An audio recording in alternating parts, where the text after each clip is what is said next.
데드라인을 못 지킨다는 것 자체는 어떻게 보면은 해야 될 일이 있는데 시작을 못 하거나 아니면 시작은 했는데 중간에 계속 미루거나 ADHD가 있는 아이들이 생각보다 친구 관계 어려움을 겪는 이유가 아까 말씀하셨던 것처럼 눈치가 없다고 느껴지는 가능성이 많습니다. 계속 뭐 혼내거나 부정적인 피드백 주거나 이런 식으로 훈육하는 방식으로 갈등이 생겨서 ADHD 아이들은 또 이제 충동성이 있기 때문에 화도 충동적으로 내거든요. 뭐 부순다든지 갑자기 욱하는 경향들이 생겨서 자폐 같은 경우에는 이제 만 3세 정도서부터는 이 아이가 자폐 가능성이 있겠다 없겠다를 조금씩 판단해 나갈 수 있는 시기거든요. 대표적인 게 아까 말씀드렸던 것처럼 만 3, 4에 이럴 때는 언어 발달이 막 진행되어 있는 건 아니기 때문에 가장 대표적인 게 여러분의 구독, 좋아요는 영상 제작에 큰 힘이 됩니다. 안녕하세요. 반갑습니다. 네, 반갑습니다. 본인 소개 잠깐 부탁드릴게요. 네, 저는 이경준이라고 하고요. 정신건강의학과 전문이고 개인 클리닉을 운영 중에 있습니다. 최근에는 유퀴즈에 나오셔가지고 어마어마한 파장을 일으키셨더라고요. 일단 기본적으로 너무 호감형이시고 잘생기셨어요. 우리가 정신의학과에 대한 오해가 좀 있어서 이 부분부터 한번 짚고 나가면 좋을 것 같아요. 정신적인 우울증이 있거나 스트레스를 받을 때 정신의학과 가봐 라고 얘기를 하면 내가 거길 왜 가? 이런 반응이 나오거나 거기 가면은 기록이 남잖아. 이런 얘기를 통해서 좀 피하고 싶어 하거든요. 거기에 대한 얘기를 좀 해주면 좋을 것 같아요. 정신건강의학과에 내원하시는 것 자체를 두려워하시거나 꺼려하시는 분들이 여전히 많은 게 사실이고요. 다행스러운 거는 20대, 30대 이쪽 세대로 내려올수록 정신과에 오시는 장벽이 많이 낮아진 것도 사실입니다. 부모님들 세대들이 정신과에 오시는 거랑 지금 젊은 세대들이 정신과에 오시는 거랑은 마인드에 좀 차이가 있어서 많이 이제 바뀐 부분들은 분명히 있지만 여전히 정신과에 오시는 것 자체를 좀 두려워하시는 이유가 여러 가지가 있겠지만은 크게 두 가지입니다. 첫째는 정신과에 와서 본인이 어떤 진단을 받는다는 것 자체에 대한 두려움. 진단을 받는 거를 뭐 자기가 누구한테 얘기하지 않으면 공개되지 않을 텐데 본인 스스로도 내가 어렴풋이 갖고 있는 어려움들이 이거는 진단적으로 이렇게 해석될 수 있구나라는 거를 받아들인다는 것 자체가 일단 두렵고, 두 번째가 실제로 진단을 받으면 그게 기록이 남겨져서 앞으로 내가 인생을 살아가는데 부정적인 역할을 하지 않을까, 이런 이제 두 가지의 고민들을 많이 하시게 되거든요.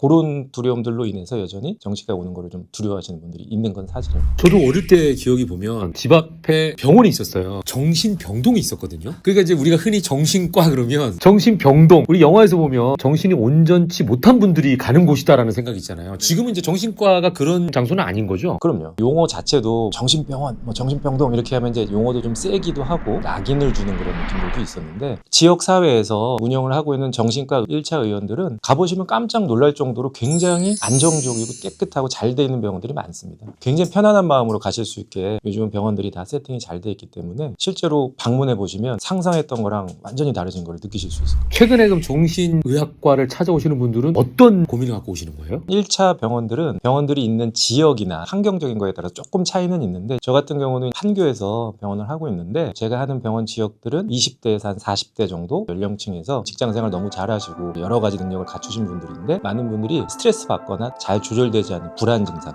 무기력감이라든지 뭐 수면 문제, 삶의 질이 떨어지는 여러 가지 현상들로 인해서 자기의 이제 일적인 기능이나 뭐 일상생활 어려울 때, 그럴 때 이제 병원에 찾아오시게 됩니다. 소위 내가 정신적으로 엄청나게 좀 이상해 이렇게 해서 가는 게 아니라 고민이 있거나 스트레스를 받는다고 할 때도 정신의학과를 가서 상담한다. 맞나요? 누구나 하는 고민인 것 같은데 이런 것까지 정신과에 가서 진료를 봐야 되나라는 생각을 하시는 경우들 많은데요. 아무 부담 없이 그런 경우에도 오셔서 이 문제가 그냥 누구나 느끼는 일반적인 내용들인 건지 아니면 치료 받아야 되는지 한번 판단을 받아보시는 것도 불안을 줄이는 데 상당히 도움이 되죠. 요즘에 가장 화두가 성인 ADHD 얘기거든요. 어른이 돼서 갑자기 생기는 거예요? 아니면 어릴 때 놓치고 있다가 어른이 돼서 발현이 되는 거예요? 아직까지 의견 차이는 조금 있지만 ADHD라는 현상 자체는 성인이 돼서 생긴다고 보지는 않습니다. 발달적인 개념이고 어릴 때부터 기질적으로 갖고 있는 하나의 특성, 성향들인데 어릴 때 이제 미리 발견이 되기도 하고 또는 잘 모르고 있다가 이제 성인에 발견되기도 하고. 갑자기 생기는 건 아니네요. 네, 그런 건 아닌 걸로 보고 있습니다. 그러면 우리가 이제 ADHD를 워낙 얘기를 많이 하니까 흔히 ADHD 아니야? 이런 표현을 쓰는데 정확한 정의는 뭐예요? 오해하시면 안 되는 게, 이게 물론 이제 진단도 내려지고 질병의 개념도 있긴 하지만은 어떤 집단의 한 10% 정도에서 갖고 있는 하나의 특성입니다. 한국 사람이든 미국 사람이든 일본 사람이든 어떤 집단에서 한 10% 정도는 ADHD로 진단 가능하다고 볼 수 있거든요. 집단의 크기가 좀 크다면. ADHD는 기본적으로 어떤 현상이냐면 평소에 본인이 어떤 특정한 목표를 향해 있지 않을 때 머릿속에 발생되고 있는 생각의 양들이 굉장히 풍성한 분들을 뜻하거든요. 그래서 아마 제가 이 얘기 드리면 나도 그런데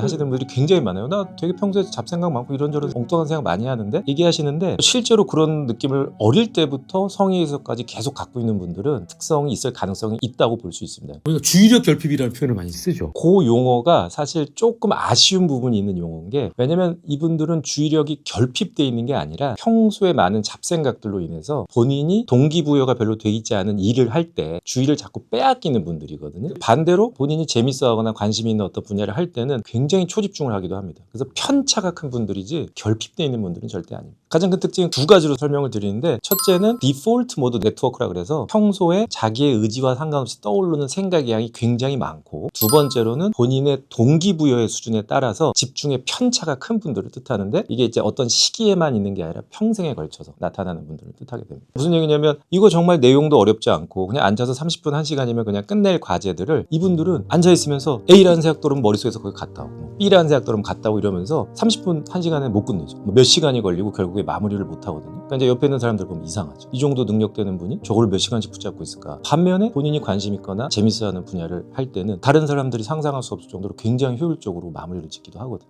편차가 굉장히 큽니다. 제가 ADHD란 말을 예전에는 잘 못 들었던 것 같거든요. 최근 들어서 너무 흔하게 써서 많은 분들이 ADHD라는 말을 다 알 정도로 굉장히 익숙해졌단 말이에요. 이 질병 자체가. 최근 들어서 ADHD라는 증상이 많이 나타난 거예요? 아니면 예전부터 꾸준히 있었는데 우리가 조명하지 못한 거예요? 여기에는 이제 아주 핵심적인 연구가 하나 나오는데요. ADHD는 처음에 소아들의 질환이라고 생각했어요. 교실에서 가만히 앉아있지 못하고 막 산만하고 떠들고 충동적이고 아이들을 관찰하면서 아 이게 뭔가 다른 아이들하고 좀 다르다 행동이 좀 부산하고 충동적이다 해서 발전된 개념인데 이 소아 아이들을 30년을 경과 관찰한 연구가 나왔어요. 이 사람들이 어른이 돼서 결국에 어떤 삶을 살아가는지를 쭉 추적 관찰해서 보니까 처음에는 이 소아들이 자라서 전두엽이 발달하고 뇌가 발달하면 ADHD 현상이 없어질 거라 생각했는데 이제 성인이 돼서도 특징들은 많이 남아서 성인으로서 살아가는데도 좀 어려움을 겪는구나라는 걸 밝혀내면서 이제는 소아 ADHD에서 끝날 게 아니라 성인으로서도 ADHD 특성이 있는 분들은 진단을 하고 치료를 하고 접근을 해야 된다라는 개념들이 나오게 된 거죠. 그래서 사실 ADHD 자체가 늘어났다기보다는 원래 있었던 비율일 수 있는데 이제 성인에서까지의 신경을 써야 된다라는 개념들이 있고요. 그 또 하나는 진단 가능한 ADHD 정도까지는 아니어도 여러 가지 중독적인 행위들이나 여러 가지 SNS를 포함해서 여러 가지 것들 때문에 실제로 집중의 수준이 좀 떨어지는 일시적으로 그런 분들은 많이 관찰이 되고 있어서 더 많이 얘기되고 있는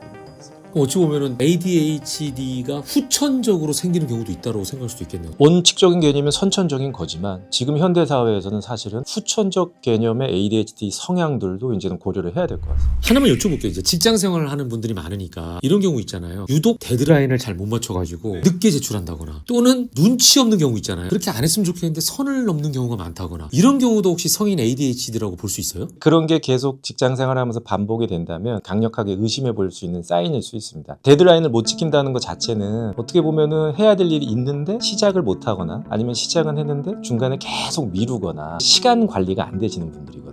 ADHD 있는 분들이 전형적으로 시간 관리가 이제 잘 안 되시는 분들이고 그런 걸 이제 용어로 타임 블라인드니스라 그래서 시간에 대해서는 안 보이는 사람들이다 이런 게 있어서 데드라인을 안 지키는 거는 양이 많거나 누구나 그럴 수 있는데 ADHD 분들은 굉장히 반복적이죠. 사실 매번 중요한 일이든 사소한 일이든 미뤄서 굉장히 끝에 고통스럽게 하게 되고 또 하나 이제 눈치가 없다는 것도 중요한 사인일 수 있는 게 이게 눈치가 없다는 걸 가만히 생각해 보면 왜 눈치가 없냐면 지금 상황에서 내가 해야 될 말이나 행동이 아니라 이 문맥에 맞지 않는 말이나 행동을 갑자기 꺼내놓을 때 눈치가 없다고 하게 되거든요. ADHD인 분들은 의도적인 건 아니지만 대화나 어떤 사회적 상황에서 이미 다른 생각을 하고 있습니다. 아까 제가 말씀드린 것처럼 첫 번째 특징이 잡생각이 많은 거라서 그 생각을 순간적으로 계속 하고 있기 때문에 상황을 놓치게 되죠. 그러니까 눈치 없다고 느껴질 수 있는 거예요.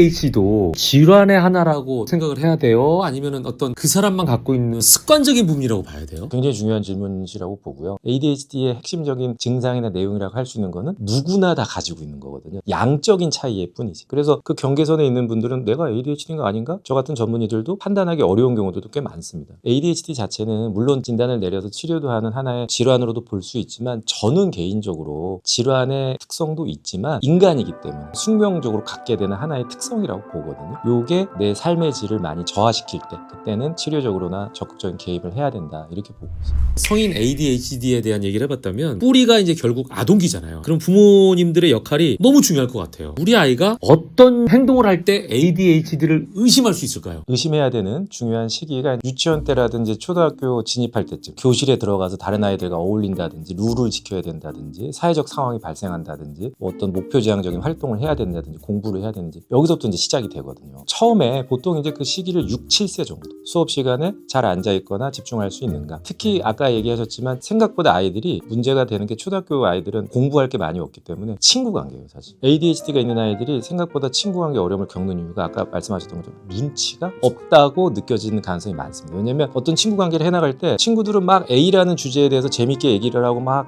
트라이를 하는데 혼자 다른 생각하고 있거든요. 그럼 이제 갑자기 다른 얘기를 툭 꺼내놓으면 친구들은 처음엔 쟤 갑자기 새로운 주제니까 재밌다 엉뚱하다 하지만 이게 10번이 되고 20번이 되면 다른 아이들은 쟤랑 안 놀아, 쟤 이상해, 쟤는 자꾸 우리가 얘기만 하면 딴 얘기해, 이렇게 되면서 친구 관계에 좀 어려움이 생기거든요. 그래서 이제 혼자 자꾸 놀게 되고 이런 사인들이어서 초기에 부모님들한테 초등학교 진입할 때 학교 생활이 어떤지, 친구 관계가 어떤지, 학업에 대한 거 어떤지, 숙제 같은 거 어떤지 선생님 얘기도 좀 들어보고 집에서도 관찰해보고 이런 거에 권유를 드리고 있거든요. 그러면은 이제 아이를 집중적으로 좀 캐야 될 시기는 초등학교 들어갈 때쯤, 그러니까 사회생활을 하기 시작할 때쯤 자세히 살펴봐라. 네네, 그때가 크리티컬한 중요한 시기가 될 수 있습니다.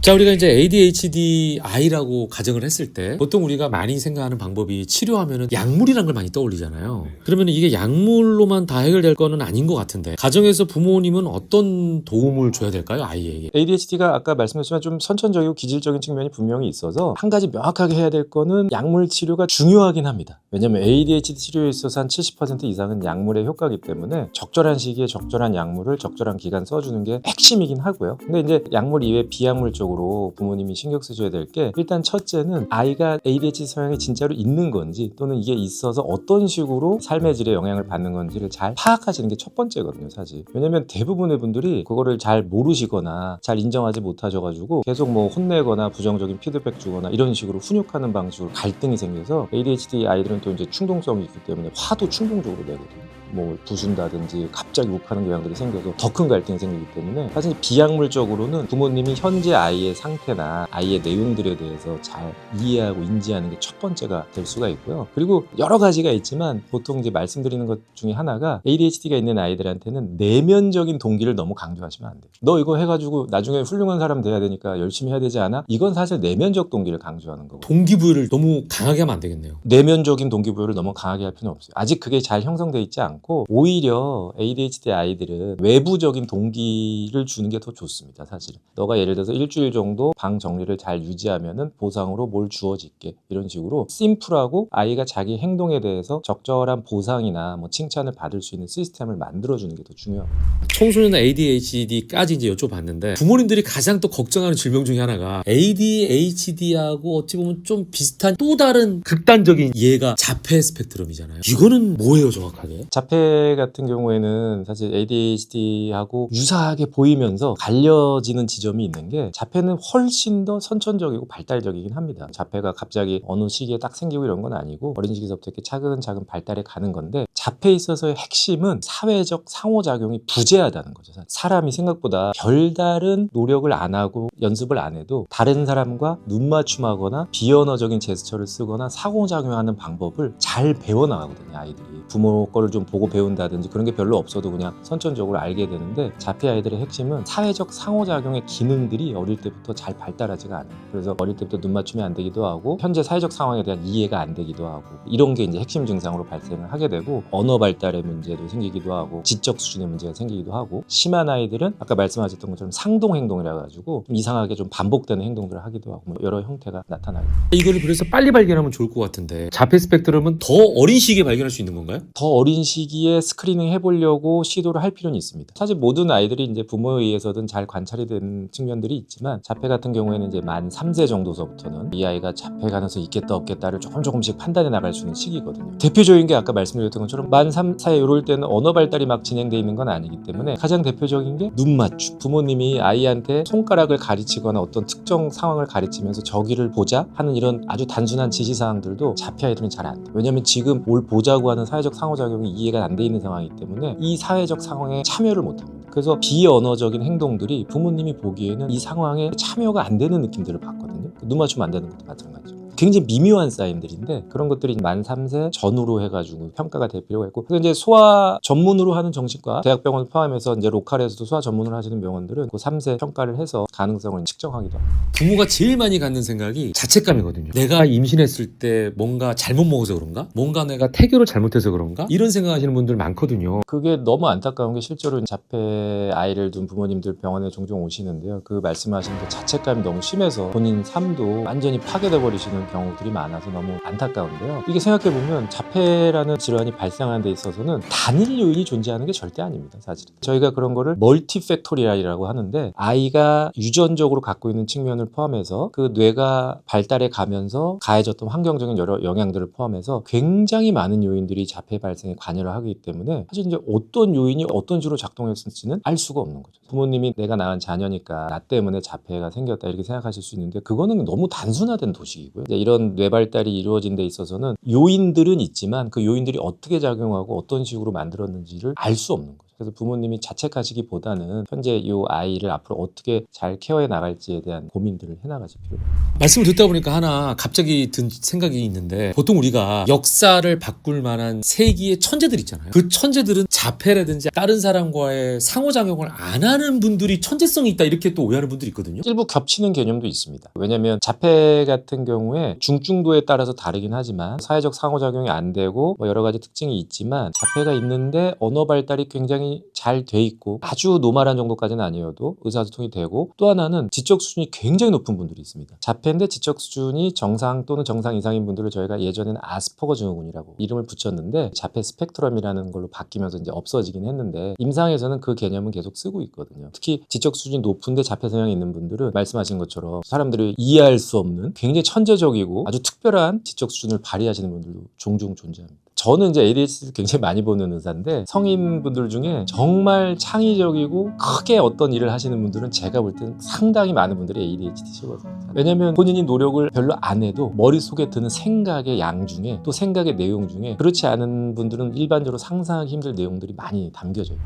말씀을 듣고 보니까 이거를 어떻게 생각하느냐에 따라서 질환으로 볼 수도 있지만, 잘 유도하면 내 아이나 또 내가 굉장히 긍정적인 방향으로 발전할 수 있겠다 이 생각이 들거든요. 희망적으로. 그런 말씀을 지금 고민하시는 분들께 마지막으로 해주시면 좋을 것 같아요. 정신과에 대해서 많은 오해들을 하고 계시는데요. 지금 얘기 드린 뭐 ADHD 포함해서 질환이나 내가 문제가 있는 사람이나 이런 개념으로 보시기보다는, 내가 갖고 있는 특성을 잘 파악해서 살아가시는 데 있어서 이걸 잘 관리해 나가면서 한편으로는 좀 동력으로 쓸 수 있는 방법들을 찾아 나가는 게 이제 치료거든요. 사실은 현재 상황에서 어떤 선택과 판단을 해서 내 삶을 나아지게 할 거냐, 이 특성을 가진 채로, 사실 이런 게 치료 과정이기 때문에 조금은 저는 좀 낙관적으로 생각하시는 부분도 있다고 생각을 합니다. 고맙습니다. 감사합니다. 네.